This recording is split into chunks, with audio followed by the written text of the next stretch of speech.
नमस्कार. वैशूज किचनमध्ये आपल्या सर्वांचं खूप खूप मनापासून स्वागत आहे. आज टेस्टी यम्मी यम्मी असं आपण ना बनवणार आहोत जवल्याचा रस्सा. जवल्याचं सार म्हणू शकता, जवल्याची आमटी म्हणू शकता. खूप भारी होते.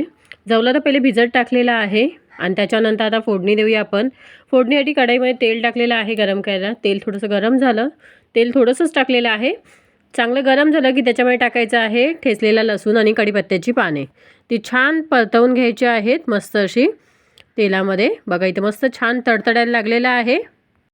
त्यानंतर आपण त्याच्यामध्ये टाकणार आहोत बारीक चिरलेला टोमॅटो. फोडणीवर टाकायचा आहे जेणेकरून तो चांगला सॉफ्ट होईल. त्याच्यामुळे इथे एक मीडियम साईजचा टोमॅटो घेतलेला आहे, फाईनली चॉप केलेला आहे आणि तो तेलावर आपण इथे टाकून घेतलेला आहे आणि त्याला आता परतवायचं आहे. त्याला थोडंसं सॉफ्ट होऊ द्यायचं आहे. त्याच्यानंतर आपण त्याच्यामध्ये बेसिक मसाले असतात ना ते वापरायचे आहेत. इथे थोडंसं सॉफ्ट होऊ द्यायचं. तेल गरम असेल ना पटकन सॉफ्ट होते, जास्त वेळ लागत नाही. आणि त्याच्यानंतर इथे बघा सॉफ्ट झाल्याच्यानंतर इथे आपण बेसिक मसाले टाकायचे आहेत. त्याच्यामध्ये टाकतो आहोत आपण लाल तिखट, थोडीशी हळद. तिखटाचं प्रमाण तुमच्या आवडीनुसार कमी जास्त करायचं, पण थोडंसं स्पायसी वगैरे असेल ना तर छान लागतं खायला.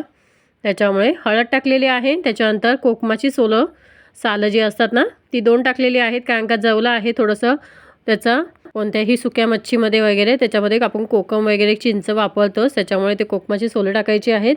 त्याच्यानंतर छान परतवून घ्यायचं आहे तेलामध्ये मसाले व्यवस्थित. त्याच्यानंतर कांदा खोबऱ्याचं वाटण असतं ना ते टाकायचं आहे.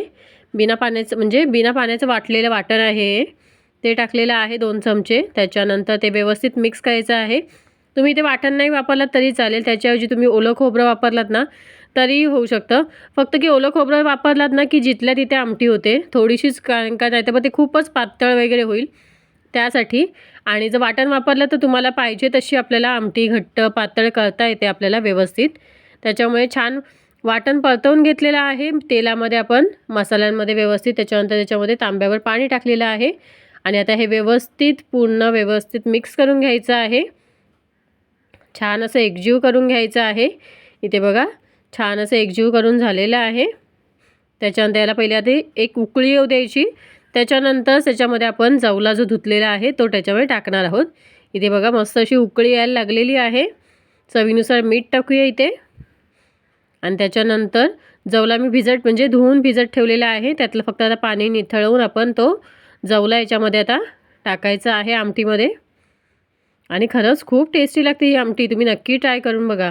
भाताबरोबर खायला थोडीशी ना जास्त घट्ट नको असे, थोडीशी पातळ असेल ना मीडियम ह्याच्यामध्ये तरच ती चांगली लागते.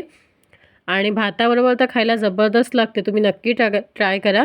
गरमागरम भात आणि त्याच्याबरोबर गरमागरम अशी जवल्याचं सार रस्सा जे काय म्हणाल तुम्ही, खूप टेस्टी लागतो. आणि ते छान आता सगळं टाकून झाल्याच्यानंतर व्यवस्थित मिक्स करायचं आहे.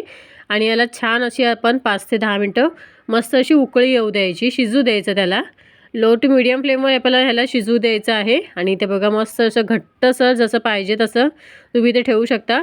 मी इथे मीडियम कन्सिस्टन्सीमध्ये ठेवलेलं आहे, ना जास्त घट्ट ना जास्त पातळ याच्यामध्ये ठेवलेलं आहे. आणि मस्त असं त्याच्यामध्ये आता बारीक चिरलेली कोथिंबीर टाकायची आहे भरपूर अशी.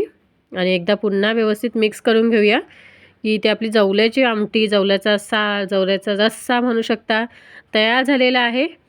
आणि त्यानंतर आपण सर्विंग प्लेटमध्ये काढून घेऊया, सर्विंग बाउलमध्ये. त्याच्यानंतर त्याच्यावर गार्निशिंगसाठी मी बारीक चिरलेली कोथिंबीर टाकलेली आहे. आणि याचं थिकनेस वगैरे तुम्ही इथे पाहू शकता, काय मस्त अशी तर्री आलेली आहे ना. खूप टेस्टी असं जवल्याचा सार तयार झालेला आहे. कसा वाटला मग आजचा हा व्हिडिओ, आजची ही रेसिपी? आय होप तुम्हाला आवडली असेल.